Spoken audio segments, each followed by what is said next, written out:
Assalamualaikum warahmatullahi wabarakatuh.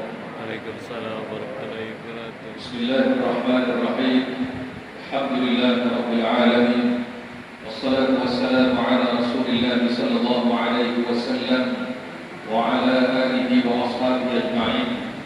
Allahumma shalli ala sayyidina Muhammadin al-Fatih lima ughliqa wal khatimi lima sabaqa والناصر الحق بالحق والهادي الى صراطك المستقيم وعلى اله وصحبه حق قدره ومقداره العظيم.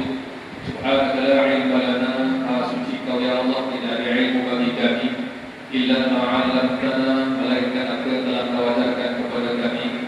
Innaka antal alimul hakim, sesungguhnya kau adalah Tuhan yang maha mengetahui lagi maha bijaksana.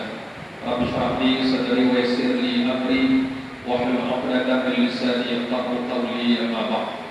Terima kasih kepada pengacara majlis yang saya hormati, Direksi Tuan Haji Mano selaku Pengerusi Surau Masjid Al-Ikhlas Manas Desa Jaya, serta dengan kuasa yang saya muliakan Pengelola Kampung, wakil dari Ketua IPB, seterusnya pimpinan masyarakat yang saya muliakan, dan wakil daripada masjid ataupun surau yang berhadiran yang diundang pada malam ini, yang saya muliakan para asatidzah muslimin muslimat yang kami hormati, adik kena, biasa sahabat kena. Sebelah kanan saya Al-Fadhil Ustaz Muhammad Syafi'i bin Abdul Rahman. Sebelah kiri saya Al-Fadhil Ustaz Muhammad Maliki bin Abdul Rahman.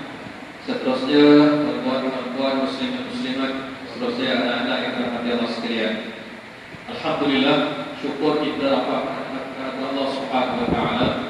Pada malam ini sama-sama dapat kita berhimpun di Masjid Al-Ikhlas ini dalam satu majlis sambutan Maulid Rasul sallallahu alaihi wasallam bagi tahun 1444 Hijriah.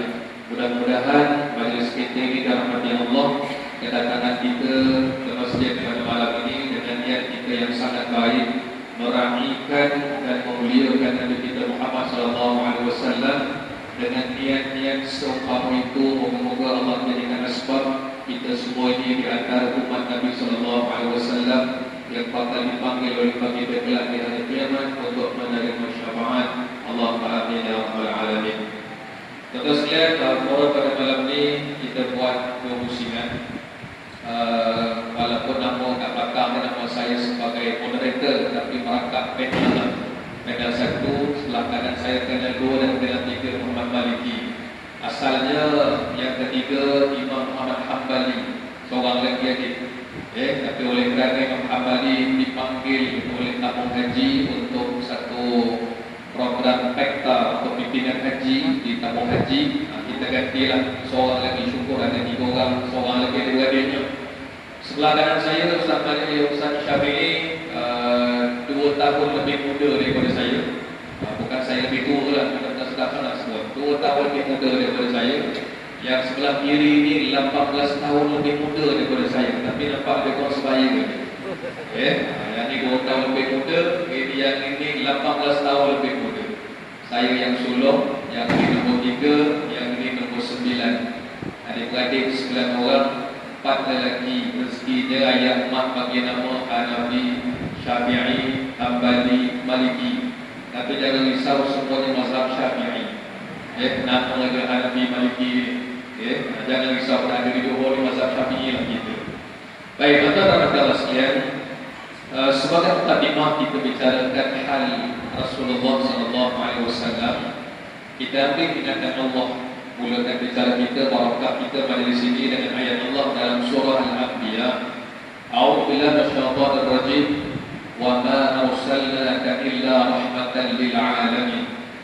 Allah nyatakan, tidak kami utuskan kau wahai Muhammad melainkan membawa rahmat pada sekalian alam. Biasa kita dengan ayat ini, saya suka mengambil ulasan daripada Ibnu Katsir rahimahullah dalam tafsirnya. Ini seorang ulama wafat tahun 774 Hijrah. Apa kata-kata Ibnu Katsir bila nak maafkan kita pasal ayat ini?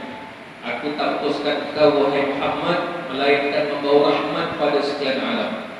Kata beliau, siapa yang dalam hidup menerima rahmat ini, Nabi ini Allah utus sebagai rahmat. Kamu terima tak? Siapa terima, Allah kurniakan kebahagiaan untuknya di dunia, dan Allah berikan kebahagiaan untuknya di akhirat. Ini Allah bagi pada siapa yang menerima dan menyambut Nabi ini memang diutus sebagai rahmat.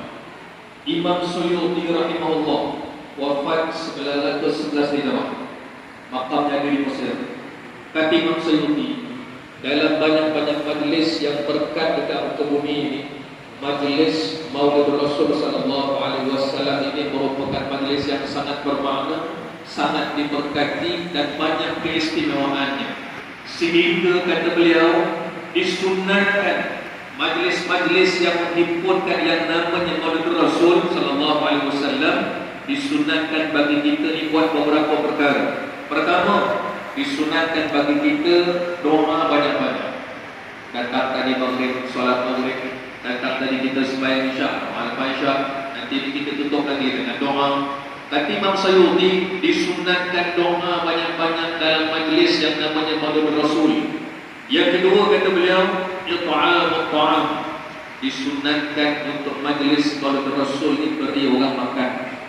Jadi bagi orang makan kan surau masjid ni bukan saja-saja, bukan orang kata orang datang memang nak makan. Memang ada dalam kitab sunat meraihkan kemuliaan Rasulullah sallallahu alaihi wasallam ini, Maulid Rasul ini, dengan bagi orang makan.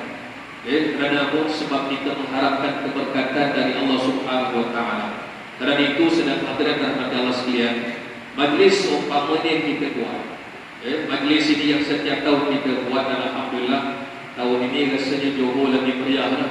Tahun lepas tak salah saya berkeliling jabatan agama ni dah boleh buat, tapi terhad makan membungkus. Tahun ni kebanyakannya dah kata, Ustaz 3 tahun tak makan dengan tulang ni, 3 tahun tulang tak keluar daripada store. Tahun ni kita makan dengan tulang betul-betul. 4 orang, 5 orang makan lah. Baik. Majlis seperti ini, kalau kita pas kembali sejarah berlaku zaman Nabi SAW, kata para sahabat, satu ketika kami duduk dalam satu majlis, maknanya sahabat dengan sahabat, mereka berbual, tiba-tiba datang Nabi SAW. Rasulullah datang, lalu Nabi tanya, "Ma ajlasakum?" Soalan Nabi, "Ni kamu duduk ni buat apa ni?" Macam itulah soalan, "Kamu duduk ramai-ramai ni buat apa?" Mereka kata, "Ya Rasulullah, kami duduk ni di kalangan para sahabat ini, kami berbincang, kami berbual tentang betapa mahalnya hidup kami ini. Hidup kami ada Rasulullah sallallahu alaihi wasallam. Jadi kami ceritakan tentang itu, kebahagiaan kami, keseronokan kami, kegembiraan kami kerana-Mu ya Rasulullah." Soalan kedua Nabi tanya, "Adakah memang ini yang sebab kamu berkumpul? Sebab nak cerita pasal aku je?" "Benar ya Rasulullah, tak ada sebab yang lain. Kami datang cuma nak cerita tentang kamu ya Rasulullah." Lalu Nabi SAW terangkan, "Sungguhnya baru sekejap tadi Jibril mendatangi aku, bisik dekat telinga aku menyatakan, Allah Subhanahu wa taala telah menyatakan kebanggaan yang sangat tinggi kepada kamu kerana apa yang kamu lakukan pada waktu ini. Betapa bangganya Allah menyebut kebaikanmu di hadapan para malaikat kerana majlis ini." Kita kalau baca hadis Nabi SAW, bila sebut Allah bangga ni macam mana? Dia tak boleh kita faham macam ayah bangga dengan anak, cikgu bangga dengan anak murid. Imam Nawawi kata maksud bangga ni Allah letak keredaan yang tertinggi. Itu maksud Allah bangga. Jangan kita salah faham, kita bangga Allah pun bangga. Maksud Allah bangga ni, Nabi nak cerita Allah meletakkan keberkatan yang tinggi kepada kamu sebab kamu duduk mengumpul ni semata-mata cerita tentang aku. Jadi zaman itu ke, zaman sekarang kita hari ini ke, nampaknya niat kita sama, tujuan kita sama, supaya kita ni tak terlepas daripada dalam takwil kita dalam setahun ini. Mudah-mudahan bersaksi untuk hari kiamat, ya Allah, memang aku ni tak berapa sempurna, hidup kami ni penuh dengan kekurangan, hidup kami penuh dengan salah silap, ya Allah. Tapi kami ini ada usaha kami. Bila sebut pasal Rasulullah, hanya masjid kami umum aja, aku salah seorang yang takdir, ya Allah. Betul sekian, majlis seperti ini sangat besar nilainya di sisi Allah Subhanahu wa taala.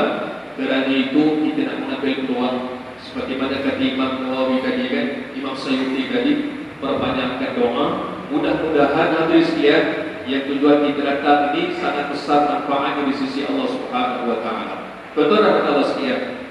Satu poin lagi sebelum saya serah kepada panel yang kedua. Bila kita bicarakan hal kemuliaan Nabi sallallahu alaihi wasallam, Allah letakkan kemuliaan ini, Allah pilih ini mesti ada sebab. Kalau kita ambil contoh manusia secara umum, keseluruhan manusia, Allah Subhanahu wa taala pilih dalam kalangan mereka ini ada satu kumpulan manusia yang paling istimewa. Siapa mereka ini? Para nabi, para rasul. Yang jumlah mereka berapa? Kalau nabi 124,000 orang, rasul 313. Seramai-ramai manusia daripada Nabi Adam sampai nanti manusia terakhir sebelum kiamat, tidak ada sekumpulan manusia yang boleh mengatasi kemuliaan para anbiya alaihi wassalatu wassalam. Itu asasnya. Sebab itu dalam doa kita malam Jumaat Mati Yasin kan, nak minta masuk syurga ni. Masuk syurga, sambung doa ni.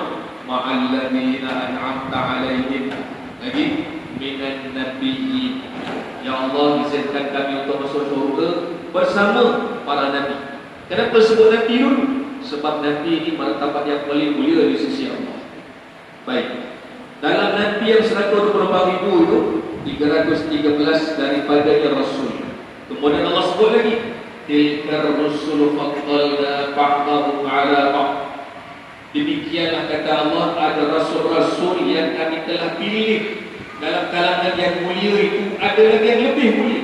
Kami berikan kemuliaan lebih daripada yang lain. Maka datang satu istilah para rasul ini, kita belajar kat sekolah dulu, namanya rasul-rasul ulul azmi. Ulul azmi ini berapa? Top 5. 5 nabi, 124,000 nabi, 313 rasul, tiba-tiba 5 ni Allah berikan kemuliaan. Bukan kita yang pilih ni, bukan buat putih siapa 5 yang baik-baik. Allah pilih. 5 ni dipanggil ulul azmi, atau terjemahan kita yang terulung. Dalam yang 5 nabi diulang, kelima-lima rasul ini Allah Subhanahu wa taala pilih rupanya nabi yang paling bongsu yang jadi ketua. Bukan sekadar nabi paling mulia, bukan sekadar rasul paling mulia, bahkan disebutkan oleh Imam Syafi'i, makhluk yang paling mulia diciptakan oleh Allah Subhanahu wa taala. Kata Nabi sallallahu alaihi wasallam, Allah pilih aku ni daripada jalur keturunan Arab yang paling baik. Keturunan Nabi apa ni? Bangsa Arab Nabi ni Quraisy, mulia ni keturunan Rasulullah, sampai ke keturunan Nabi dipilih sebagai salah satu daripada nama surah Al-Quran. Surah apa? Surah Quraisy. Lepas ni kalau ada masa kita tadabbur Quran, majlis berdayakan Quran, cuba kita tengok surah Quraisy, li'ilal fil Quraisy. Bukan sekadar cerita macam kita baca buku cerita ni, tapi cuba kita datangkan hati kita, Allah nak muliakan keturunan Nabi. Dalam banyak-banyak bangsa Arab, bangsa Quraisy yang paling mulia. Bangsa Quraisy turun kepada keturunan Abdi Manaf, turun kepada lelaki bernama Abdullah, dan daripada situlah kata Nabi sallallahu alaihi wasallam, aku dipilih. Paling mulia. Kerana itu selawat kita, Allahumma salli afdalas salati ala as'adi makhluqatika sehingga akhir. Selawat dan salam ke atas semulia-mulia makhluk yang diciptakan oleh-Mu ya Allah.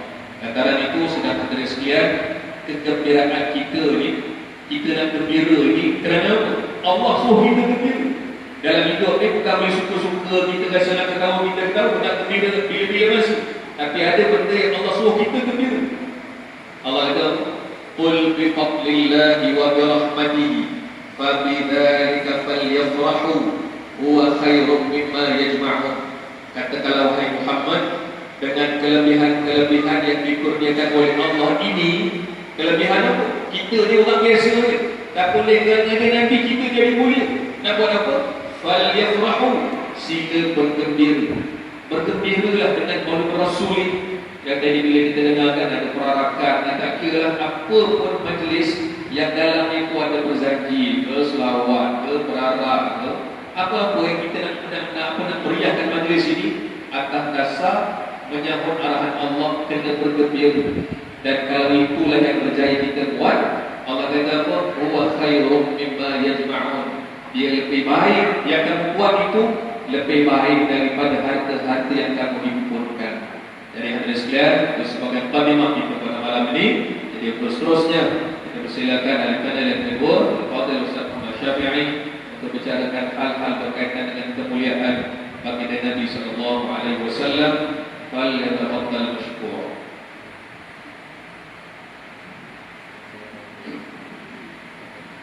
Bismillahirrahmanirrahim. Alhamdulillahirabbil alamin. Wassalatu wassalamu ala asyrafil anbiya'i wal mursalin sayyidina Muhammad wa ala alihi wa sahbihi ajma'in. Nawaina ta'ala wa ta'ala tadhakkara wa dhikra al-ma'arif intifa'a al-ifada wa istifada wal 'atfa 'ala al-rasulin bi kitabillah wa sunnati rasulih wa qira'ati al-huda wa taladata 'ala al-khair ibtigha'a billahi wa mardatihi wa qurbihi wa thawabihi. Amin Allahumma amin. Para sahabat Al-Qaeda Bakhir Baru Sa'anati dan adik Ustaz Maliki Barisan juga terkuasa masjid Barisan kepimpinan para alim ulama dan guru hadirin rahmati Allah Subhanahu wa taala. Menyambung perbincangan kita pada malam ini, saya nak mulakan dalam satu rangkap bait syair yang begitu masyhur yang pernah diungkapkan oleh Syekh Nasruddin bin Syamsuddin Ad-Dimashqi rahimahullah ta'ala. Muqaddimah al-Qadri Sa'ana menceritakan tentang keperluan kita untuk menyambut kegembiraan ini, dan ada panduan-panduan yang telah digariskan oleh para ulama, perintah untuk bergembira dan kaedah untuk menyambut kegembiraan ini. Tapi kalau kita tengok apa yang pernah dinyatakan oleh Syekh Nasruddin bin Syamsuddin Ad-Dimashqi rahimahullah ta'ala, "Idza kana hadza kafiran ja'a damu bitabbat yadahu fil jahim al-mukhallad ata annahu fil yawm al-ithnain da'iman yukhaffif 'anhu lis-surur bi ahmad ma dhannu bil 'abd alladhi tul 'umrihi bi ahmad masruran wa mata muwahhadan." Dalam syair ini menyebutkan idza kana hadza kafiran ja'a damu, cerita tentang seorang yang sangat begitu memusuhi Nabi, sampai Allah Subhanahu wa taala berfirman dalam Al-Quran kepada seorang Al-Masad, cerita tentang kecelakaan kepada Abu Lahab serta kepada isterinya. Dia diberikan kehinaan kerana kekafirannya, dia diberikan penghinaan kerana cercaan dan kelakuannya terhadap Nabi, sampai Allah mulakan perkataan dalam suratul Masad dengan kalimah asalnya tubban, tapi kita baca dengan tabbat yada Abi Lahab wa tabb. Celakanya Abu Lahab ini dibaca oleh umat daripada turunnya mula-mula ayat ini sampai kepada hari kiamat. Tapi disebutkan oleh Syekh Nasruddin bin Syamsuddin Ad-Dimashqi rahimahullah ta'ala, dia pernah mentahirkan satu kegembiraan, sekelumit kegembiraan pada masa Nabi lahir, dan kegembiraan itu diterjemahkan dengan memerdekakan hamba sahayanya yang bernama Suwaibah Al-Aslamiyah, yang itu wanita pertama yang menjadi ibu susuan kepada Nabi sebelum datangnya Halimatus Sa'diyah. Kerana kegembiraan ini yang dilahirkan, dan kegembiraan itu pula mendapatkan satu anugerah dari Allah, dia diberikan setiap kali hari Isnin, atau annahu fil yawmil itsnain atau annahu fil yawmil itsnain daim yukhaffif 'anhu al-surur bi ahmad. Setiap kali datangnya hari Isnin, siksaan kepada Abu Lahab dikurangkan kerana ada melahirkan kegembiraan pada masa kelahiran Nabi. Kama dhannu bil 'abd alladhi tul 'umri. Macam mana agaknya kalau orang yang sepanjang hidupnya bergembira pada hari kelahiran, bergembira pada setiap kali ada yang berkaitan dengan baginda Nabi sallallahu alaihi wasallam, dan kemudian mati dalam keadaan mentauhidkan Allah. Sebab itu bila kita cerita dan melahirkan kegembiraan, kena tengok pula ulama anjurkan kepada kita macam mana nak kegembiraan. Kerana yang kita nak raikan ini dalam bentuk peringatan perintah daripada Allah untuk bergembira, ianya adalah berdasarkan berpandukan kepada silsilah rantaian para ulama yang telah melakukan perkara ini sejak dari dulu lagi. Kerana itu kalau kita lihat, salah satu perkara yang begitu masyhur di kalangan masyarakat kita terutamanya, kalau kita ambil antara 4 dalam bacaan-bacaan nazar yang dibacakan pada setiap kali bacaan maulid, sama ada majlis itu dibacakan dengan Sibtut Torar atau majlis itu dibacakan dengan Maulid Al-Tibai yang kita panggil dengan Maulid Tiba', ataupun majlis itu dibacakan dengan Qasidah Burdah Imam Al-Busiri, ataupun kita lebih masyhur dengan membacakan karangan Sayyid Ja'far bin Abdul Karim bin Hasan Al-Barzanji yang kita panggil buku itu dengan kitab Barzanji. Kita panggil kitab itu kitab Barzanji kan? Daripada suku kabilah di Iraq, kabilah Barzanji.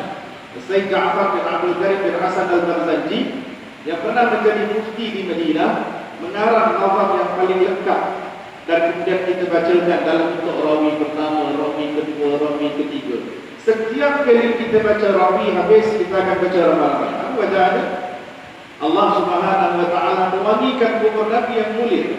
Abdulillah maqabrul karim bi'arfin syadid min salatin wa taslim. Ujungnya dengan pengucapan salawat dan pengucapan salam sejahtera yang kita ucapkan kepada baginda Rasulullah sallallahu alaihi wasallam. Para ulama mengatakan, kalau kita dengar khutbah dekat negeri Johor kan, ketika mana khatib memulakan pada khutbah yang kedua, innallaha wa malaikatahu yusalluna 'alan nabi ya ayyuhalladzina amanu sallu 'alaihi wa sallimu taslima. Kita dengar khatib baca terjemahan, sesungguhnya Allah dan malaikat yang berselawat kepada Nabi. Wahai orang-orang yang beriman, berselawatlah kepadanya dengan pengucapan salam sejahtera yang sepenuhnya. Terjemahan ini kalau kita tengok diambil daripada kitab Kifayatul Muhtaj ala Sahib Tajib al-Isra'i wal Mi'raj, yang terjemahan itu dibuat oleh Syekh Daud Al-Khafari, di antara terjemahan yang paling tepat dan lengkap berkaitan tentang ayat berkaitan tentang salat. Sebab itu anjuran untuk mengisi majlis-majlis yang berkaitan tentang baginda Nabi sallallahu alaihi wasallam adalah bagaimana kita mengikut apa yang para ulama telah buat daripada dulu. Setiap langkah-langkah dan juga perkara-perkara itu akan membuka jalan keberkatan yang luar biasa.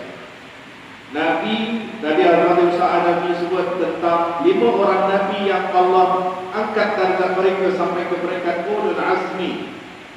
Rasulullah nombor 1, Nabi Ibrahim nombor 2, Nabi Musa nombor 3, Nabi Isa nombor 4 dan Nabi Nuh nombor 5. Sampai kan dibuat adanya satu akronim dengan mim alif mim ain nun ma ma'an. Kerana kelima-lima Rasul ulul azmi ini yang diberikan gelaran, semua gelaran ini disadarkan dengan nama Allah.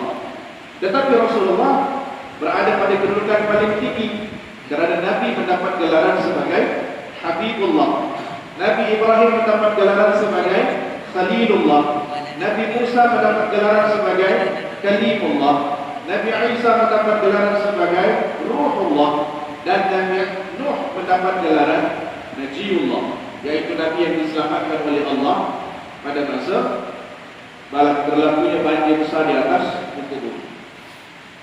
Kita baca dalam rawi keempat dalam kitab Barzanji, rawi 4, ada satu rangkap Al-Imam Sayyid Ja'far bin Abdul Karim bin Hasan Al-Barzanji sebut dalam rangkap itu, ketika Sayyidatuna Aminah As-Suhriyah nak melahirkan Nabi, dia didatangi oleh 2 orang wanita.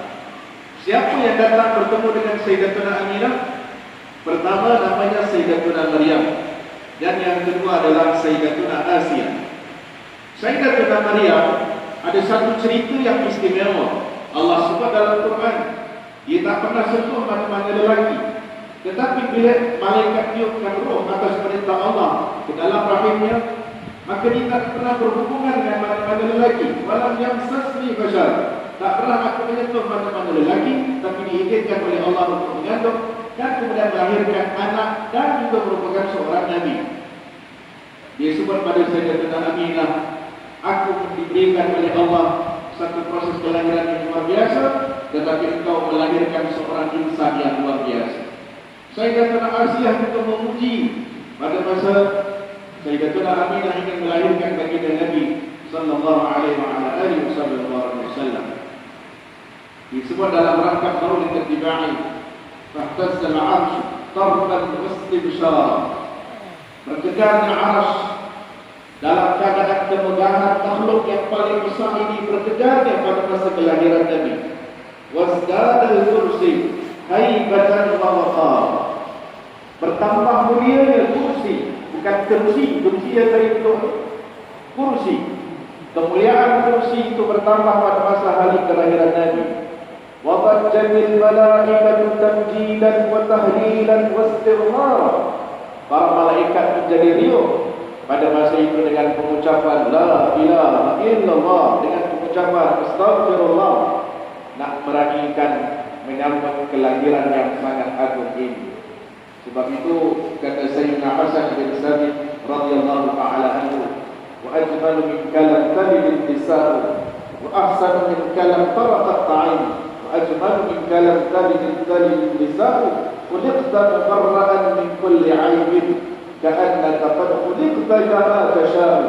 Engkau dijadikan oleh Allah bersih daripada sebarang keaiban, seolah-olah betul-betul macam mana apa yang dikehendaki oleh Allah Subhanahu wa ta'ala. Nabi daripada perkataan naba, yaitu berita, membawa dua berita, tabsyir, berita gembira pada orang beriman, takdir, amaran bagi orang yang ingkar.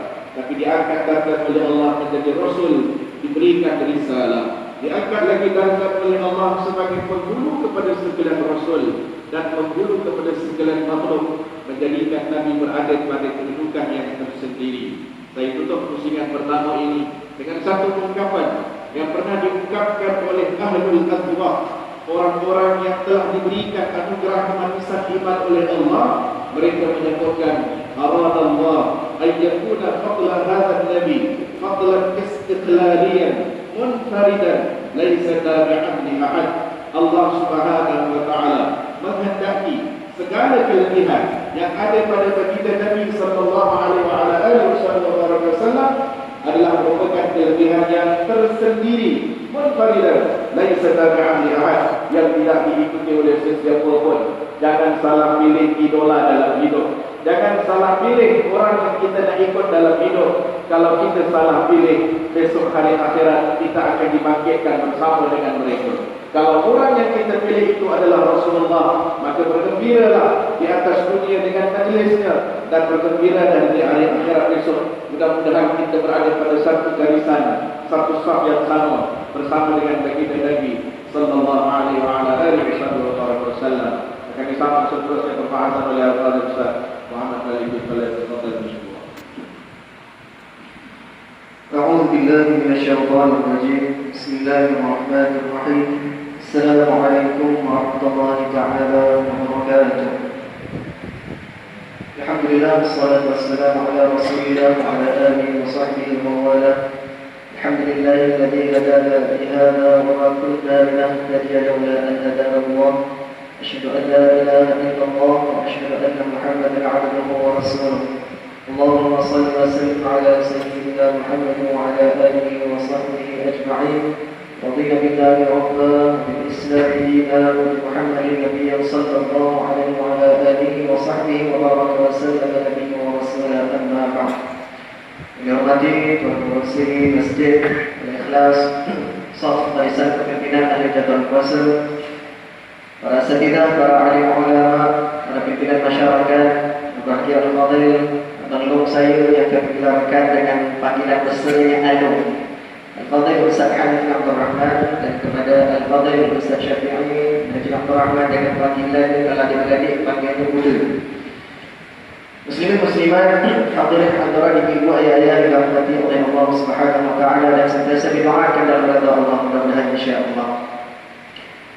Ibu-ibu ayah yang dirahmati Allah sekalian, sebelum kita teruskan kepada pusingan yang pertama ini, rentetan menyambung daripada Al-Fadhil Ustaz Hanafi dan juga Al-Fadhil Ustaz Syafi'i, Saya mendahulukan tangan, andai kata ada salah silap, terkasar dan sebagainya, saya alukan dengan tangan terbuka, minta dinasihati, mudah-mudahan barakah itu kembali kepada ibu ayah yang sekalian, insyaAllah. Ibu ayah yang dirahmati Allah sekalian, bercerita berkenaan dari Nabi Sallallahu Alaihi Wasallam ini, dia bukanlah satu sketsa ataupun bukanlah satu hikayat yang boleh dikarang suka-suka ataupun yang boleh dibuat tanpa asal-usul periksa. Ala kulli hal, segala apa berkaitan baginda Nabi Sallallahu Alaihi Wasallam yang terkait itu adalah istimewa, yang terkait itu menjadi mulia. Seperti mana yang disebutkan oleh Al-Fadhil Ustaz Hanif Abdul Rahman sebentar tadi. Poin yang akan kita kongsikan sama-sama pada sesi kuliah pusingan yang pertama ini, kita faham dahulu bagaimana keadaan Allah meletakkan Rasulullah Sallallahu Alaihi Wasallam pada satu tahap yang cukup spesial, paling istimewa. Seperti mana yang Al-Fadhil Ustaz sebutkan, kita tahu maklumat yang paling kita kena simpan, para Nabi Allah utuskan 124,000. Itu yang common, itu semua 124,000. Allah naikkan lagi satu level martabat yang lebih khusus, yang dipanggil sebagai Rasul yang wajib mendakwahkan kepada masyarakat sebanyak 313. Dinaikkan lagi satu level kemuliaan, tinggal 25 yang kita akan jumpa dalam Al-Quran Al-Karim, daripada Nabi Adam, Nabi Idris, Nabi Nuh sampai kepada Nabi Muhammad Sallallahu Alaihi Wasallam. Daripada 25 dikecilkan lagi, seperti mana dalam surah Al-Ahqaf, fasbir kama sabara ulul azmi minar rusul. Sabarlah kamu ni Muhammad seperti mana sabarnya para rasul daripada kalangan ulul azmi. Dan daripada 5 tadi, Allah tinggikan lagi satu darajatnya yang digelarkan dengan Sayyidul Anbiya wal Mursalin, jatuhnya kepada Nabi Muhammad Sallallahu Alaihi Wasallam. Salah satu peristiwa kalau kita lihat paling jelas ketika pada peristiwa Isra wal Mi'raj, baginda Nabi menjadi imam. Kepada siapa? Kepada keseluruhan para Nabi dan Rasul. Itu menjadi bukti bagaimana Allah memuliakan kepada Nabi Muhammad Sallallahu Alaihi Wasallam. Bercerita berkenaan kemuliaan yang Allah berikan kepada Nabi Sallallahu Alaihi Wasallam ini, timbullah satu persoalan. Bagaimana dengan persepsi ataupun kedudukan Nabi-Nabi yang lain? Adakah menjadi satu ketidakadilan yang Allah letakkan, ataupun bagaimana yang kita boleh lihat? Kita mengambil hujah daripada guru mulia Fadil Al-Habib Ali Zainal Abidin Al-Habib Hafizahullah Ta'ala. Dalam Al-Quran sendiri Allah sebutkan, tilkar rusulu faddalna ba'dahum ala ba'd. Allah sendiri menyatakan ada sebahagian Nabi yang Allah lebihkan mengikut kepada kemampuan masing-masing. Contohnya analogi yang Fadil Al-Habib sebutkan, kalaulah didatangkan satu bentuk kapal, ada seorang ini pemilik kapal, bukan kapten, dia pemilik kapal. Dalam kapal itu ada anaknya dan juga ada kapten yang mengendalikan kapal. Tiba-tiba suatu hari anak ni datang berjumpa dengan ayah dia yang pemilik kapal ni tadi. Wahai ayah, boleh tak saya ni nak try bawa kapal ni dalam keadaan laut masa tu tenang, alhamdulillah, langit cantik, tak ada gelora dan sebagainya. Si ayah ini tadi akan memberi izin kepada anak tersebut untuk cuba bawa kapal tersebut.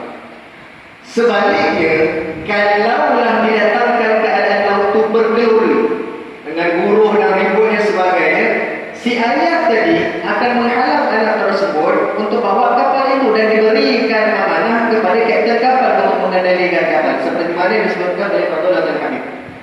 Bukan menandakan si ayah ini pilih kasih tidak, tetapi sang ayah ini tadi memberikan kepercayaan kepada kapten kapal. Analoginya, kenapa? Kapten kapal mampu untuk menanggung amanah yang diberikan dan mampu untuk menerima segala apa arahan yang si ayah ini inginkan. Sebegitu juga dengan Nabi Muhammad Sallallahu Alaihi Wasallam. Disebabkan kemampuan Nabi itu sendiri, disebabkan kebolehan Nabi itu sendiri, Allah melebihkan Nabi sallallahu alaihi wasallam berbanding dengan para nabi dan rasul yang lain. Seperti mana yang disebutkan menurut Imam Al-Hafiz Ibnu Katsir rahimahullah dalam Sirah Nabawiyah, menurut satu hadis daripada Jabir bin Abdullah radhiyallahu anhu, satu hadis ini cukup cantik kalau kita kenal Rasulullah. Apa dia hadisnya? Qala Rasulullah sallallahu alaihi wasallam, "U'titu khamsan lam yu'tahunna ahadun min al-anbiya'i qabli." Ini Rasul sendiri beritahu kepada kita, kepada para sahabat sampailah kepada kita. Sesungguhnya ini bukti bagaimana Allah melebihkan Nabi sallallahu alaihi wasallam. Aku diberi 5 perkara lam yu'tahunna ahadun, yang mana seorang nabi dan rasul tak pernah ada kelebihan ini melainkan kepada aku. Apa dia yang pertama? Wasirtu birra'bi masirata syahrin. Ini nomor 1. Kalau kita belajar sirah daripada zaman Nabi Adam alaihissalam sampai Nabi Isa alaihissalam, tak pernah berlaku Allah memuliakan Nabi sallallahu alaihi wasallam hanya kepada Nabi sallallahu alaihi wasallam. Yang pertama yang tak ada pada nabi lain, nasirtu birra'bi masirata syahrin. Aku dibantu dengan keadaan bagaimana? Datangnya gerun kepada musuh-musuh yang memusuhi kepada aku selama 1 bulan jarak perjalanan. Contohnya ibu-ibu ayah-ayah yang dirahmati Allah, bagi mudah faham. Kalau dalam kelas kita ada cikgu yang baik, dia ada cikgu yang garang sikit. Kalau cikgu yang baik dia masuk kelas, dia relax, kita santai. Kalau cikgu yang garang sikit, dengar tapak kaki je, dia punya senyap dah sebelum cikgu tu sampai kelasnya. Itu kalau dalam kelas lah. Itu analoginya bagaimana yang Allah muliakan kepada Nabi sallallahu alaihi wasallam, Allah datangkan rasa gerun kepada musuh Nabi sallallahu alaihi wasallam sejauh 1 bulan perjalanan. Nomor 1. Apa keistimewaan nomor Nabi yang kedua?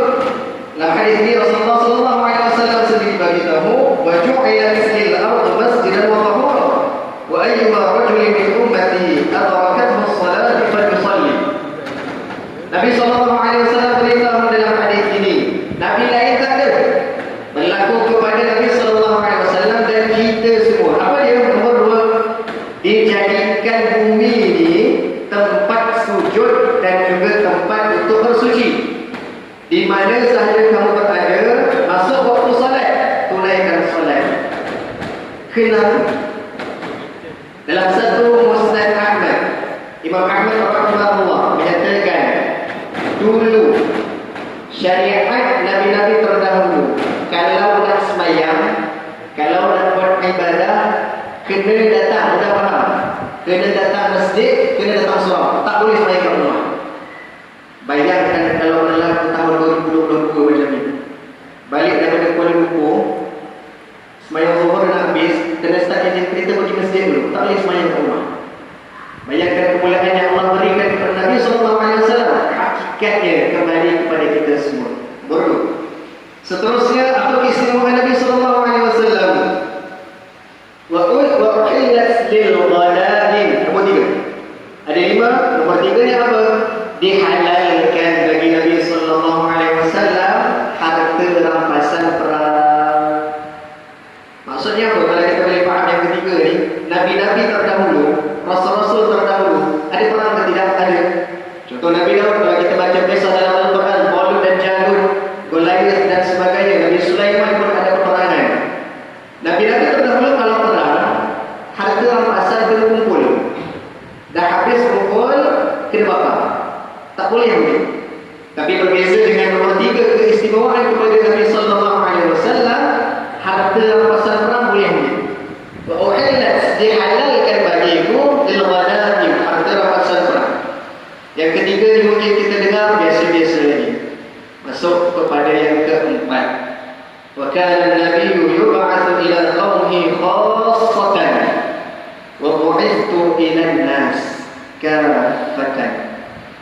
Dalam Al-Quran Allah sebutkan, wa ila 'adin aqahum huda, untuk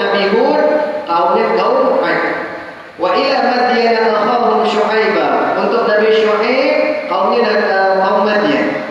Wa ila Thamud akhahum Salihah. Nabi Saleh kaumnya kaum Thamud. Semua nabi ada umat masing-masing. Tapi Al-Quran menyatakan wa ma arsalnaka illa rahmatan lil alamin. Tak terhad kepada kaum, tak terhad kepada daerah, tak terhad kepada negeri, tak terhad kepada negara. Seluruh alam Nabi diutuskan untuk manusia, jin, tumbuh-tumbuhan, binatang, apa sahaja yang berada di muka bumi ini, Allah turunkan rahmat atas sebab kelahiran baginda Nabi sallallahu alaihi wasallam. Dan yang kelima, keistimewaan yang Allah lebihkan Nabi yang tak pernah ada pada nabi-nabi terdahulu, apa dia? Wa u'titu syafa'ah, mahalnya benda.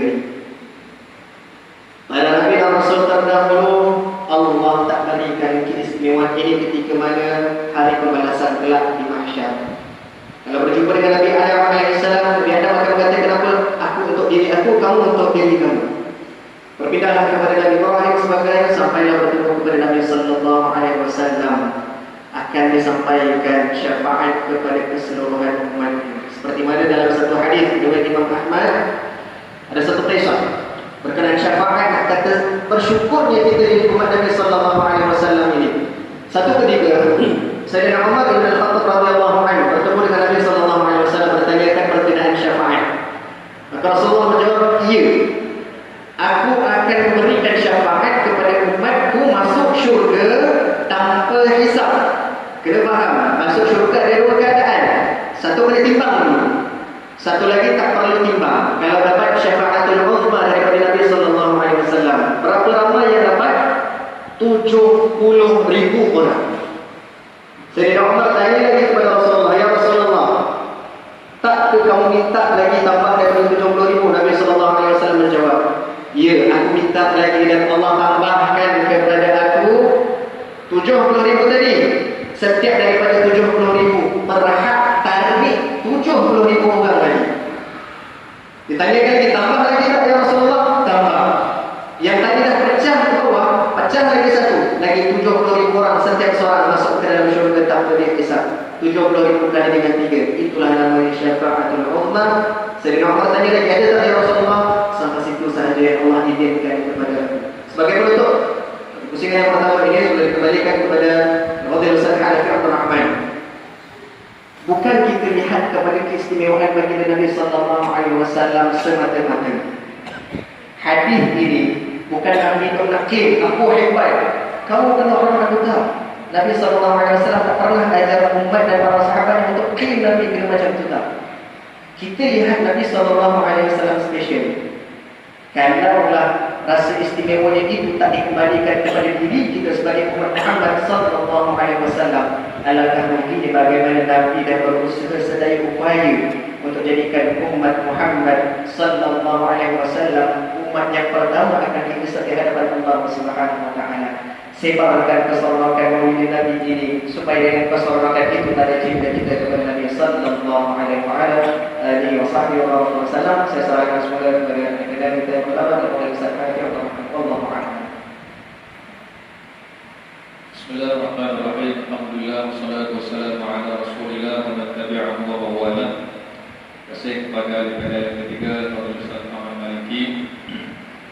Dalam Al-Quran ada sekian antara cara Allah bersumpah dinyatakan dalam suratul Hijr. Allah nyatakan la'amruka innahum lafi sakratihim ya'mahun. Sadaqallahul azim. Ayat ini satu-satunya Allah bersumpah dengan keseluruhan umur baginda Nabi sallallahu alaihi wasallam. Biasanya kalau kita buka Quran, Allah sumpah dengan apa? Demi matahari, demi bulan, demi bintang, demi waktu duha, demi masa, dan perkataan yang bermula dengan huruf waw itu. Wasyamsi wa duhaha wal laili idza saja. Banyak lagi Allah sumpah dalam Quran. Tetapi yang uniknya dalam banyak-banyak perkara yang Allah sumpah dalam Quran, salah satu daripadanya Allah bersumpah dengan keseluruhan umur Nabi. Maksud kalimah la'amruka demi keseluruhan umur wahai Muhammad. Baik, kita cuma sambut malam ni namanya Maulidur Rasul sallallahu alaihi wasallam, cerita Nabi lahir. Tapi bapa kemuliaan umur Nabi ni, kalau kita tanya empat mulia ni, yang paling mulia ni mesti ketika lahir ke, Nabi jadi Rasul ke, Nabi dekat Madinah ke, dekat Mekah ke, maka jawapannya keseluruhan umur Nabi 63 tahun itu mulia. Saya ingat lagi antara kata-kata Dr. Abdullah Al-Qarni, Dr. Abdullah Amin Al-Qarni yang menulis tajuk buku Jangan Bersedih. Satu ketika dulu popular orang kita beli bukunya, tajuknya Jangan Bersedih. Penulis ini bukan calon-calon orang negara Arab, berikan dia gelaran penulis sejuta pembaca. Tidak ada buku yang ditulis melainkan kalau dijual pembelinya lebih dari 1 juta orang. Kata beliau, aku ni kalau nak tulis sejarah Nabi, nak tulis pasal tajuk buku Nabi ni, kadang-kadang aku tak tahu nak mulakan daripada mana sejarah Nabi. Kalau aku nak tuliskan tentang kemuliaan Rasulullah, nanti aku teringat tentang macam mana adab Nabi. Aku nak tulis tentang adab, nanti aku teringat tentang macam mana Nabi dalam peperangan. Aku nak cerita tentang peperangan, aku teringat Nabi dengan keluarga. Semua benda jadi mulia. Aku tak tahu nak mulia daripada mana. Sebab cerita sana, mulia sini, mulia part mana pun 63 tahun itu penuh dengan kemuliaan. Kerana itu hadirin sekalian, kalau kita tengok dalam meraihkan yang ini nama dia Maulid Rasul sallallahu alaihi wasallam, kita baca seperti mana Ustaz Syafi'i telah keluarkan tadi sebagian dalam Al-Barzanji, kita akan jumpa pelbagai bentuk keajaiban. Keajaiban itu nak beritahu bahawa kedatangan Nabi ini dinanti-nantikan oleh semua makhluk.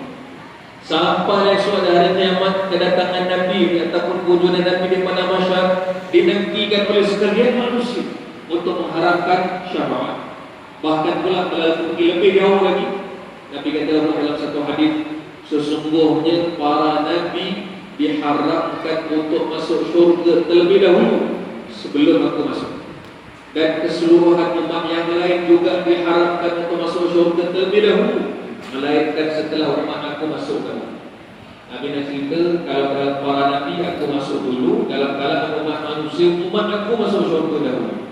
Hari ini, kalau anda tengok sisi sambutan Maulid Rasul ni kan, saya ingat masih ada lagi sisi-sisi yang menyatakan tentang bid'ah. Betul lah kan? Ada yang masih kata gini, kenapa sibuk sambut Maulid Rasul ni? Bukankah kata dia 12 Rabiul Awal ini juga tarikh Nabi wafat? Seolah-olah kita bergembira dengan kewafatan Nabi. Sejak bila pula Maulid Rasul disambut hari wafat Nabi? Namanya pun Maulidun pun waktu kelahiran, hari kelahiran. Mana ada orang yang hari kewafatan Nabi? Memanglah ada sejarahnya Nabi wafat bagaimana? Yang kita sambut ini namanya Maulid Rasul.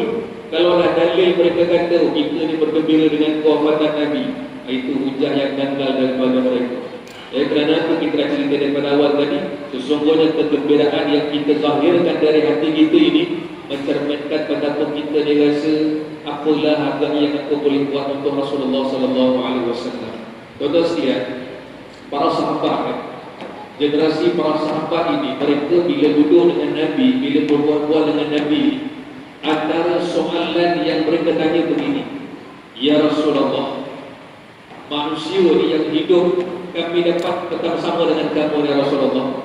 Nabi jadi imam, mereka jadi makmum, dan Nabi makan, mereka boleh makan bersama dengan Nabi, keluar perang dengan Nabi, hari-hari tengok Nabi.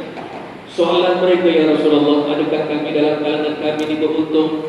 Nabi kata, benarlah kamu beruntung sebab akan hidup dengan aku, dia kata Rasulullah. Dan Nabi kata, generasi zaman itu dipanggil Zairul Quran, generasi Al-Quran, tak ada yang paling hebat daripada ini. Ya, generasi emas yang lebih baik, yang Nabi sebut khairul qarni, sebaik-baik zaman ialah zaman aku. Tapi sahabat ini punya soalan apa? Ya Rasulullah, agak-agak lepas ini ada lagi tak orang yang lebih beruntung daripada kami? Ya, ada lagi tak? Kami ni beruntung hidup dengan kamu ya Rasulullah.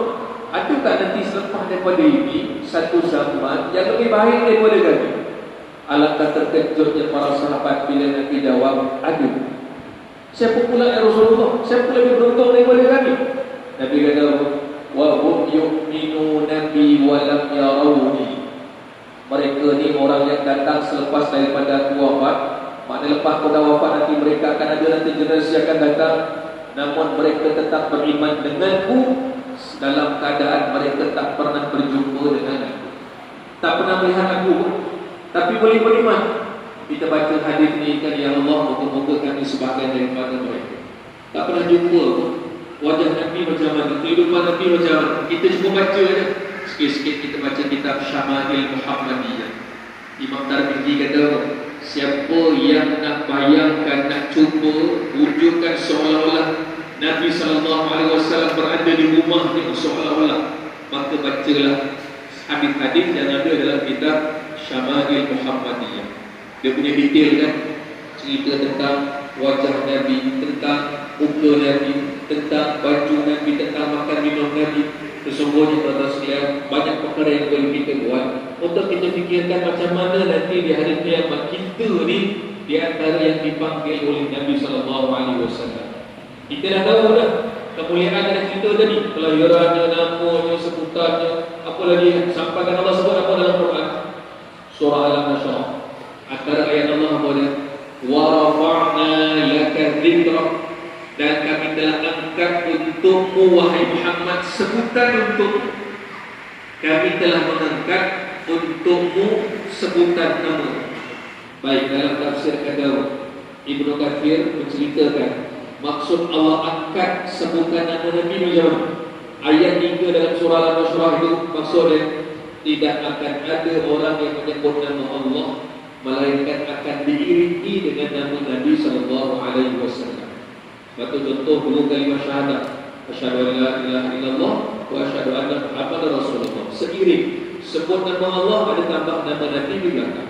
La ilaha illallah Muhammadur Rasulullah.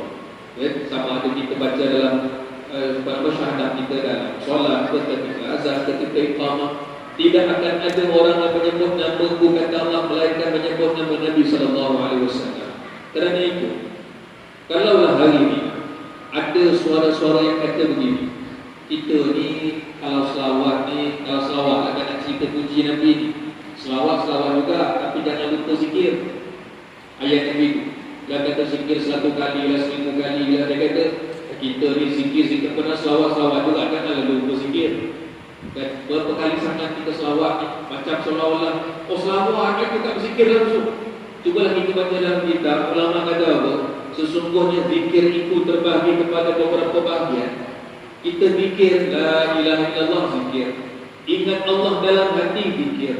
Duduk dalam majlis ilmu seperti malam ni, zikir. Selawat kepada Nabi juga zikir.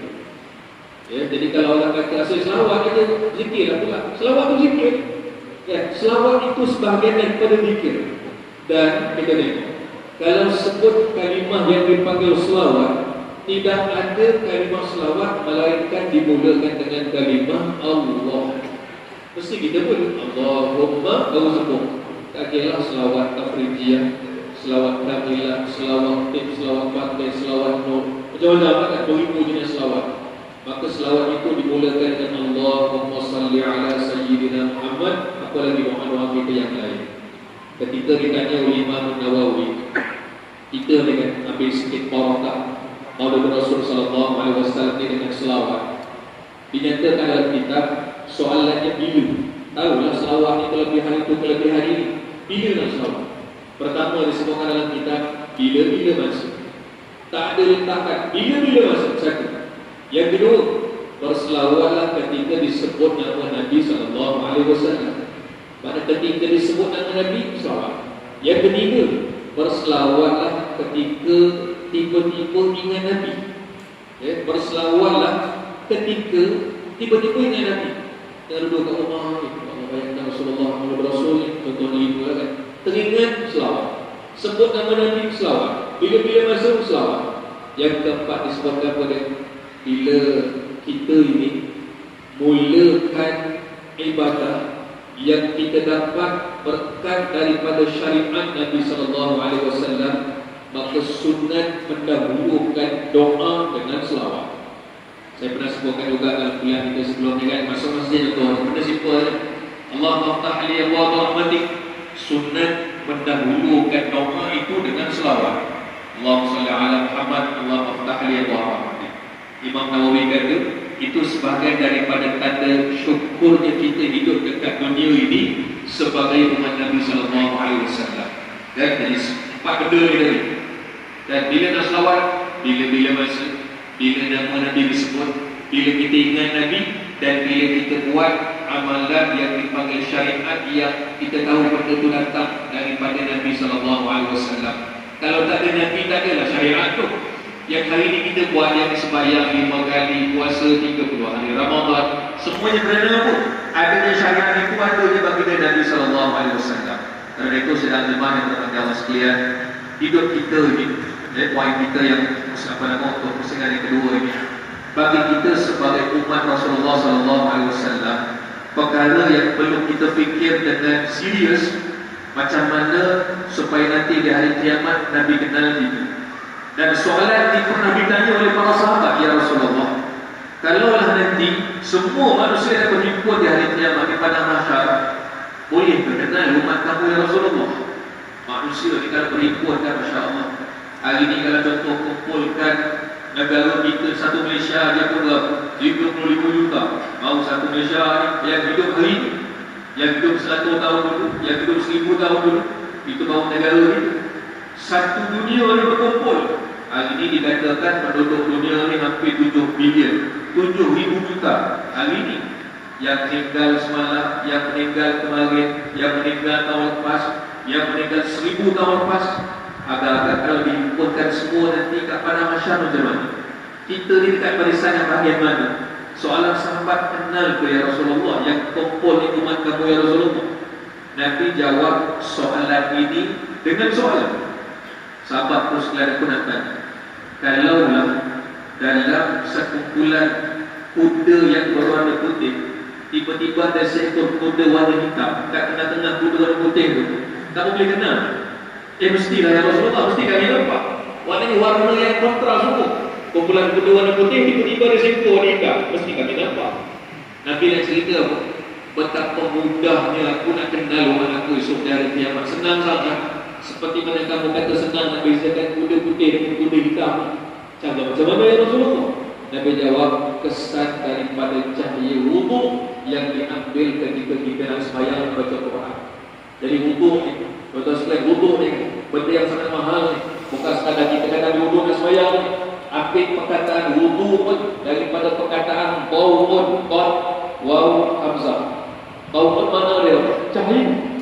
Waktu kata Nabi lebih kan, kalau kita ambil wuduk ni lebih kan, sipu ni ke atas sikit, basuh kaki sampai ke tumit lebihkan sikit, sebab nanti akan jadi cahaya. Kata Rasulullah pun nampak nanti kesan-kesan cahaya daripada wajahnya berkat daripada wuduk yang diamalkan. Jadi para sahabat dan mereka ni bertanya-tanya macam mana cara ni. Kita bayangkan dia hidup zaman Nabi pun masih bimbang hal hari kiamat.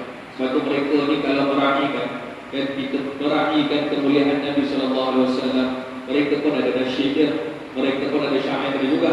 Ya, kalau contoh tadi kita baca Hasan bin Thabit dikenali sebagai penyair Nabi SAW. Ya, jadi mereka ni para sahabat Allah sekalian, bila mereka rasakan gembira dengan Nabi ni, mereka pun nasyid juga, mereka pun ada qasidah juga. Untuk apa? Mereka ni nak menzahirkan rasa gembiranya dengan Nabi. Ketika apa? Dalam satu peperangan Khandaq, baca dalam Al-Quran surah Al-Ahzab, perang itu dipanggil dengan peperangan Parit, dipanggil peperangan Khandaq. Dalam Quran dipanggil dengan peperangan Ahzab, suratul Ahzab. Bila mereka gali parit nak tolong Nabi ni, antara ungkapan mereka boleh, Allahumma la 'aisha illa 'aishul akhirah faghfir lil ansar wal muhajirah nahnu alladhina bay'u Muhammadan 'ala al-jihad ma baqayna abada, sehingga akhir. Sambil mereka tolong Nabi ini, mereka doa untuk apa? Untuk Nabi SAW.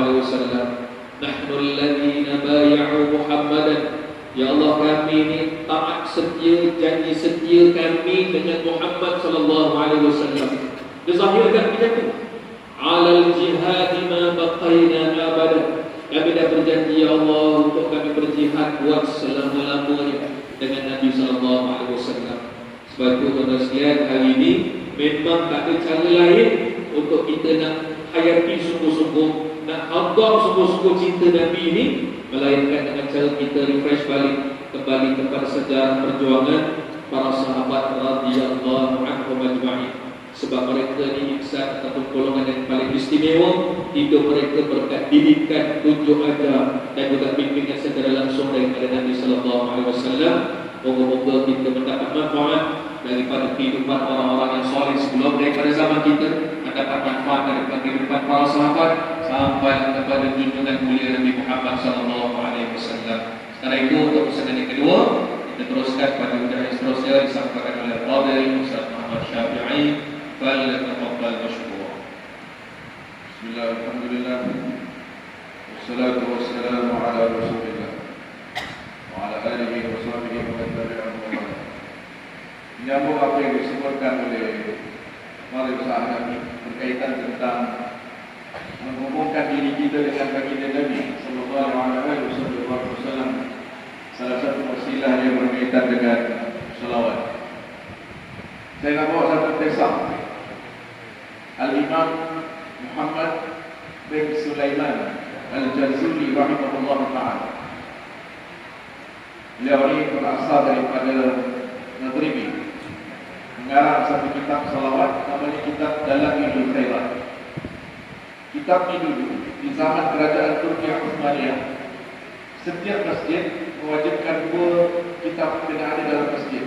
Satu Al-Quran, yang kedua kitab Dalail. Kitab Dalail ini pula dulu dibawa oleh pejuang-pejuang di tanah air. Di tanah air kita berjuang menentang British dengan Belanda, bawa kitab Dalail. Maksudnya pejuang-pejuang kita dulu ni mengambil bawakan selawat untuk masuk dalam ruh perjuangan.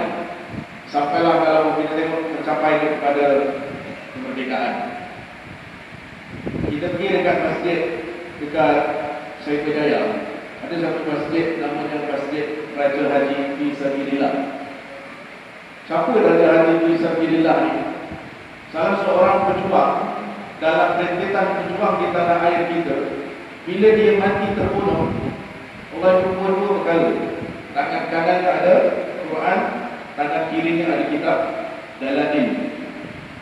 Saya nak ceritakan macam mana Imam Muhammad bin Sulaiman Al-Jazuli rahimahullah ta'ala diberi ilham oleh Allah untuk sampai boleh mengarang kitab Dalail. Kitab Dalail ini kalau kita baca ikut hari. Kita start hari Isnin dan dia akan dikhatamkan hari Isnin. Kalau ada daripada kalangan kita yang membacakan kitab Al-Barakatul Makkiyah fi Shalawat An-Nabawiyah, itu di antara ulama yang paling banyak menyimpulkan nama Rasulullah, yaitu dikarang oleh Maulana Musa Ar-Ruhani Al-Bazi rahimahullah ta'ala. Al-Imam Al-Jazuli salah seorang pencinta Rasulullah. Kita hari ini kalau kita pergi ke Maghribi, dia ada 7 orang wali. 7 orang wali yang mengarang salawat. Salah satu daripadanya penyusun salawat yang kita baca dekat kubur hari ini, namanya salawat Nariyah. Dulu dipanggil sebagai salawat Taziyah, ngambil nama tempat itu di Maghribi. Adanya yang kedua salawat Masyishiyah, ini juga daripada para Imam Al-Jazuli, ada disebutkan di sana. Al-Imam Al-Jazuli suatu hari dia keluar dengan anak murid dia, bawa bekal lain, lalu di kawasan padang pasir, bekalan air habis. Dalam perjalanan bekalan air habis, nampak ada satu perigi dekat kawasan padang pasir itu. Pergi-pergi dekat perigi itu, tengok-tengok ke bawah, bukan ada air, pasir. Perigi itu kering. Kalau orang kita panggil pergi kering ni pergi apa? Pergi buta kan? Mana datang pergi itu buta? Buta pun tak tahu. Pergi itu buta, rupanya tak ada air. Di tengah-tengah anak situ tengok, Allah, tak ada air. Anak murid tanya, ya Imam, apa cerita sekarang kita nak buat? Tengah-tengah berfikir macam mana nak dapat bekalan lain. Nampak ada seorang budak berlari daripada bukit dekat padang pasir ni. Budak ni berlari pergi kat tinggi tu. Imam Al-Jazuli tengok, budak ni perempuan kabeh menurut dia. Budak-budak ni meludah dalam perigi tersebut. Selama beberapa ketika dengar ada ruat air daripada bawah. Air ni membuat naik sampai penuh kupas. Luar biasa budak ni. Apa dia baca? Sampai perigi ni asalnya tak ada air kepada ada air. Saya cerita ni di ujungnya saya sebut don't try this at home. Yang jadi wali kita belum tentu jadi. Pada kaedahnya lagi. Jadi Imam Al-Ghazali datang ke budak ni, "Wahai anak, mari sini. Kamu baca apa tadi? Perigi ni kan kosong. Daripada tak ada air kepada ada air. Kamu baca apa tadi?" "Aku baca selawat." "Kamu baca selawat? Kamu baca selawat perigi daripada tak ada air kepada ada air?" "Iyalah, selawat." "Boleh tak ajar aku selawat itu?" Budak ni tanya. "Kamu siapa?" "Aku Imam Al-Ghazali." Hadirin hadirat, Imam Al-Ghazali ni ulama-ulama tersohor dulu, namanya masyhur tapi orang tak pernah jumpa. Orang kenal namanya, kenal. Pernah jumpa, tak pernah jumpa. Jadi bila budak ni tanya, "Kamu siapa?" "Aku Imam Al-Ghazali." "Kamu Imam Al-Ghazali? Kamu minta selamat daripada aku?" Allah budak. Kata budak ni, "Kamu tahu tak? Kamu mengaku kalau kemarau, sebut nama kau tahu supaya hujan turun. Tiba-tiba kau minta aku selamat." "Aku." Kalau bahasa kita hari ini nama dia kena sound direct tiba-tiba. Aduh, berbisa lah. Dia kata, "Kamu minta selamat daripada aku? Kamu mengaku kalau nak hujan, minta sebut, ya Allah dengan keberkatan Imam Al-Ghazali, turunkanlah hujan." Hujan turun dengan izin Allah. Dia akhirnya dibalik. Dia duduk dalam satu zawiyah. Zawiyah ni satu tempat yang dibangunkan dengan tanah tapi berlubang-lubang. Setiap hari dia mengarang, menyusun, membacakan salawat. Kita kalau baca dalam kitab Dalailul Khairat, dia dimulakan dulu dengan Asma'ullahul Husna. Kita baca Asma'ullahul Husna, tadi mula-mula Nabi SAW disebut di penghujungnya, kita baca nama-nama Allah yang 99, penghujungnya kita baca salawat. Siapa yang letak salawat itu? Dan siapa yang menyusun salawat itu? Kalau bukan daripada Al-Imam Muhammad bin Idris Asy-Syafi'i rahimahullah ta'ala, yang meletakkan Allahumma salli ala sayyidina Muhammadin afdal salawatika as'adu takhluqatika sayyidina ila akhir. Dia mengarang kitab selawat, setiap kali habis dia gulung kertas tu dia masuk dekat lubang. Akhirnya orang nampak dekat luar ni, keliling ni penuh dengan kertas dekat lubang-lubang keliling ni, sampai dihimpunkan kitab Dalail. Kitab ini sekarang ini menjadi salah satu kitab yang sangat barakah berkaitan tentang kitab salawat yang disusun oleh Al-Imam Muhammad bin Sulaiman Al-Ghazali. Itu salah satu daripada amalan salawat yang kita boleh amalkan. Dari awal saat semua waktu. Sekarang ni kita tengok, masa bila kita nak amal salawat, waktu dah disebut. Yang kedua, kadang-kadang kita tanya pada guru ni, "Ustaz, saya nak amal selawat ni berapa kali?" Awak baca 100. Tanya ustaz yang lain, "Ustaz, saya nak amal selawat ni berapa kali?" Awak baca 70. Ustaz yang ketiga, "Ustaz, saya nak amal selawat ni berapa kali?" Awak baca 7. Saya pilih ustaz lah, sebab 7. 177. Confirm kita yang paling sikit. Soalannya, kenapa dalam keadaan selawat ataupun zikir-zikir yang kita baca ada bilangan-bilangan khusus yang disebutkan? Satu mungkin berdasarkan daripada beberapa asal yang terdapat dalam hadis-hadis Nabi sallallahu alaihi wasallam. Yang kedua, terdapat daripada pengalaman para ulama, mereka jumpa rezeki daripada selawat itu dengan bilangan khusus. Jadi himpun bilangan khusus, waktu yang khusus, di tempat yang khusus, bersama dalam majlis yang khusus. Dia susun betul-betul, dia boleh dapat solid anugerah daripada Allah. Tuntutan kita sebagai seorang hamba makhluk, anugerah daripada Allah kita jangan fikir. Mau soal bila Allah nak bagi, macam mana Allah nak bagi, itu tak harus berada dalam fikiran kita. Hadirin ada satu hajat, sembahyang hajat, doa dengan Allah. Tapi masa doa ni dalam hati untuk fikir, bila agaknya Allah nak bagi, macam mana agaknya Allah nak bagi. Itu soalan-soalan yang harus dipadam daripada fikiran kita, daripada hati kita. Soalan-soalan itu kita serahkan semuanya kepada Allah Subhanahu wa taala. Analogi mudah yang pernah diungkapkan oleh guru mulia Syekh Ahmad Fahmi Zamzam Al-Badri Al-Maliki rahimahullah taala, waktu beliau membahaskan pada majlis mukhatamah kitab Hidayatus Salikin fi Sulukil Maslakil Muttaqin. Kita ada kunci kan? Kunci ada? Kunci rumah. Kunci rumah kita ni, dia ada gigi kan? Saya tanya satu soalan. Kalau gigi, satu gigi kunci rumah kita patah, Kunci itu ada gigi. Kalau satu kunci satu mata itu patah, soalannya itu boleh buka? Itu tak boleh buka. Kalau satu boleh buka pintu walaupun satu mata kunci patah, luar biasa. Tengok-tengok tak boleh buka. Kalau satu mata kunci patah, satu mata kunci patah kita tak boleh buka pintu. Satu fikir terkurang kalau kita baca akan menyebabkan pintu-pintu anugerah daripada Allah terkunci dan kita tak boleh buka. Paling mudah fikir selepas sembahyang. Subhanallah 33, Alhamdulillah 33, Allahu Akbar 33. Kira betul-betul kena tepat bilangannya supaya akan boleh membuka beberapa pintu anugerah daripada Allah. Soalan biasa dia tanya, Ustaz, kalau saya baca ni terkurang macam mana? Atau Ustaz, kalau saya baca ni terlebih macam mana? Jawapan saya daripada dulu, kini dan selamanya sama. Kalau kita terlebih atau terkurang membaca zikir, selawat pada bilangan-bilangan khusus, jawapannya jadinya lebih kurang. Kalau ini lebih macam mana? Kalau itu kurang macam mana? Jawapan satu ini lebih kurang. Jadi kita nak supaya kita betul-betul mengira dengan tepat. Kalau nak amalkan selawat Nabi Al-Ummi, contohnya kita baca 100, dapat daripada guru sini, guru amalkan begini, dapat daripada guru, pengalaman mereka dapat begitu, amalkan bismillah. Mudah-mudahan Allah bagi kita semangat dan istiqamah. Soal kepada Allah nak bagi, itu terpulang kepada Allah dalam ucapan menyatakan alaikum bil istiqamah la bil karamah. Janganlah kamu istiqamah pada satu amalan, bukan kamu mencari karamah. Inna alaikum bil istiqamah. Kalau betul-betul kamu istiqamah kamu itulah yang merupakan karamah. Berbanyakkan selawat kepada Nabi agar dengan itu kita dapat dikenal, akan dengan itu mendekatkan diri atas perhubungan yang jauh tetapi menjadi dekat kerana asbab selawat.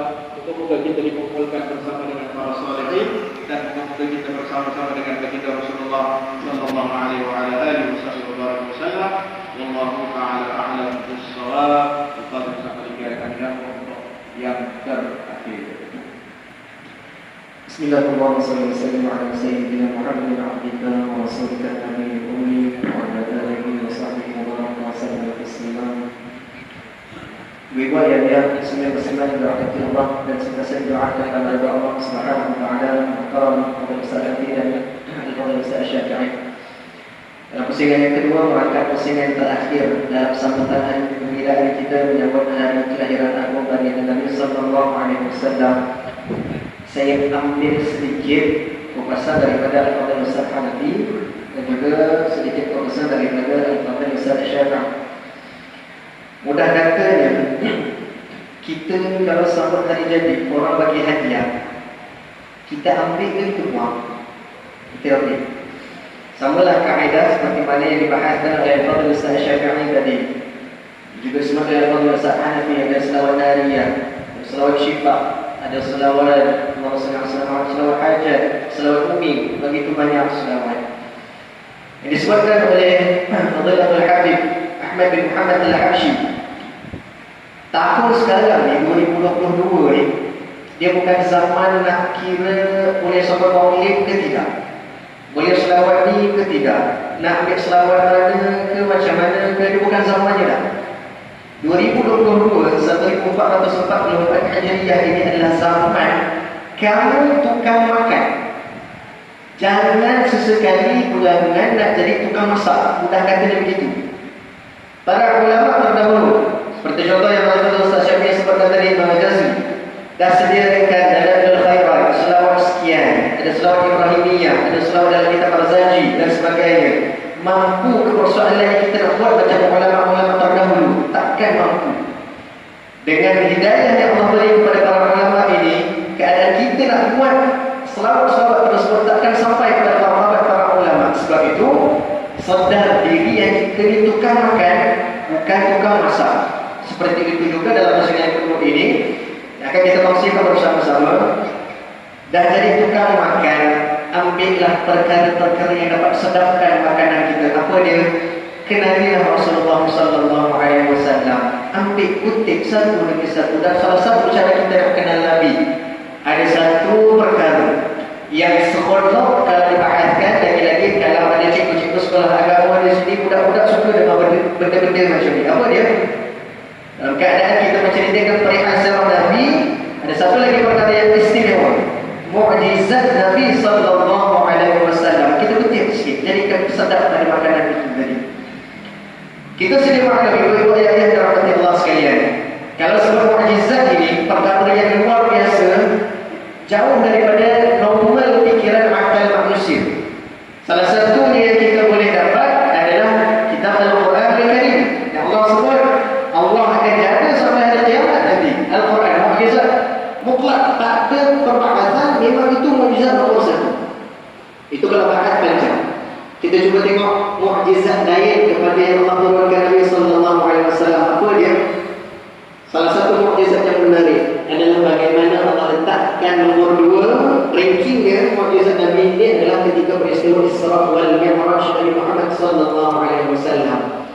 Macam saya katakan tadi, Fadil Ustaz Syafini kata ulama dah usul ambil jadikan sedap pada makanan itu. Kalaulah tak dibaca dari kitab terkenal Sirah Nabawiyah sehingga disebutkan 1200 mukjizat Nabi Muhammad sallallahu alaihi wasallam, boleh kita sebut semua? Agak payah di situ. Salah satu yang menarik dalam peristiwa Isra wal Mi'raj adalah kalaulah tidak berlakunya mukjizat tersebut kepada baginda Nabi sallallahu alaihi wasallam, rasanya takkan ada forum pada malam ini.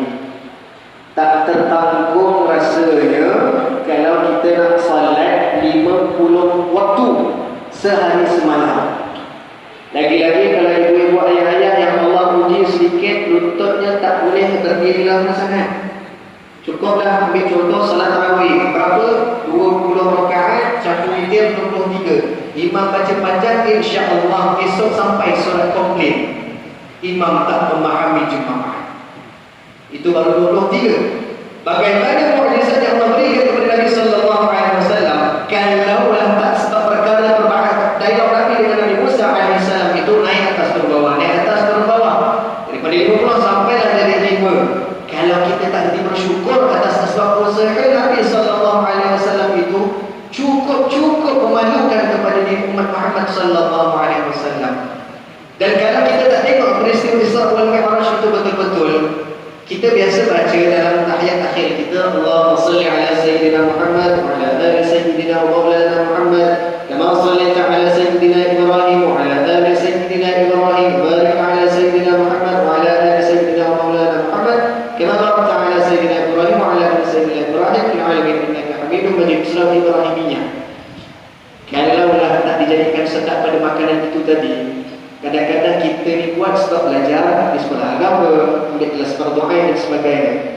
Kalau kita tengok betapa indahnya peristiwa Isra wal Mi'raj yang Allah hadiahkan kepada Nabi sallallahu alaihi wasallam, rupa-rupanya ketika Nabi naik ke langit kelima jumpa Nabi Harun, naik langit ke-6 jumpa Nabi Musa alaihissalam, naik ke langit ke-7 jumpa Nabi Ibrahim alaihissalam, Khalilullah. Rupa-rupanya dalam peristiwa tersebut barulah kita dapat tahu daripada mukjizat Nabi ini tadi. Nabi Ibrahim alaihissalam pesan kepada Nabi sallallahu alaihi wasallam, apa dia? Sampaikan salam kepada umat kamu wahai Muhammad. Baru kita tahu yang Nabi Ibrahim kirim salam dekat kita, itu yang kita nak jawab.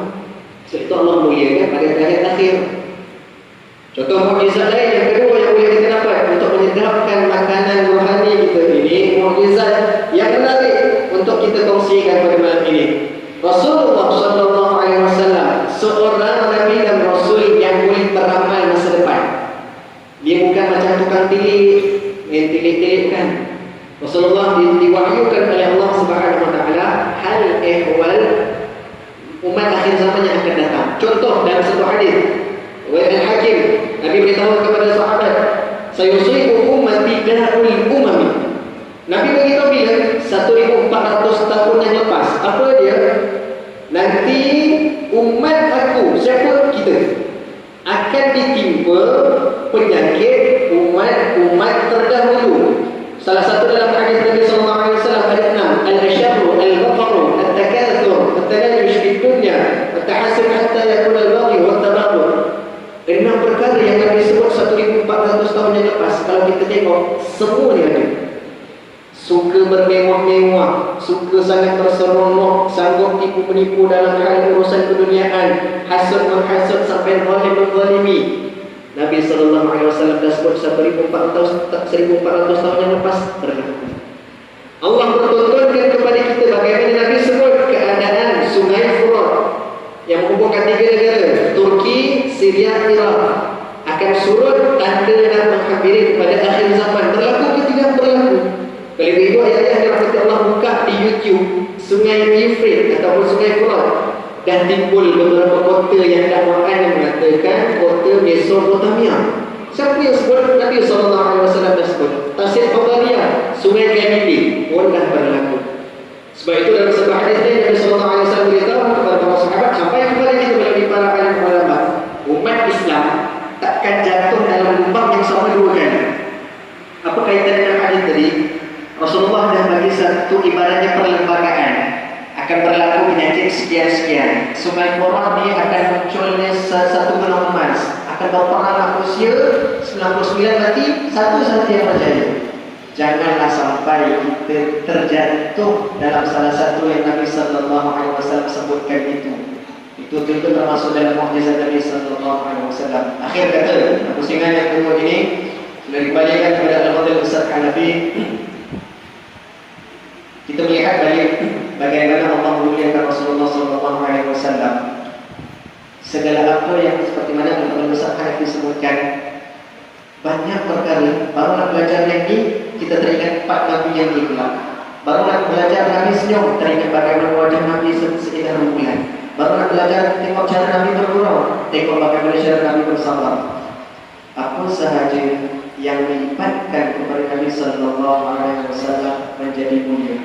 Bukti paling mudah dihadam dalam akal fikiran kita. Contoh, dulu pakaian jubah, kopiah, serban adalah pakaian adat orang Arab. Ketika mana malaikat Jibril AS turun di Jabal Nur, Hira, menyampaikan wahyu kepada Nabi SAW, pakaian Nabi pada ketika itu adalah jubah. Jubah menjadi mulia atas asbab pakaian Nabi SAW. Bersugi mungkin menjadi asbab kebersihan diri yang biasa, tetapi asbab Nabi SAW juga bersugi. Bersugi itu menjadi mulia disebabkan Nabi SAW. Qul in kuntum tuhibbunallah fattabi'uni. Imam Ibn Katsir sebut, cinta Nabi dan ikut Nabi ni tadi ni untuk dapatkan cinta Allah bukan boleh buat-buat. Kena zahirkan, kena gembirakan. Gembiralah kita dengan kelahiran Nabi SAW, kerana umat akhir zaman menjadi mulia disebabkan diutusnya Nabi SAW. Mudah-mudahan kemuliaan daripada Nabi SAW itu tersebar luas kepada kita semua, dan mungkin ini juga lah yang kita akan lihat ketika mana Allah himpunkan kita semua di dalam syurga Allah Subhanahu wa taala, insya-Allah. Allah taala akan bersawab. Saya kembalikan kepada Allah Subhanahu. Alhamdulillah, terima kasih kepada Ustaz Maliki. Kebersihan selesai sudah tawaf kita pada malam ini.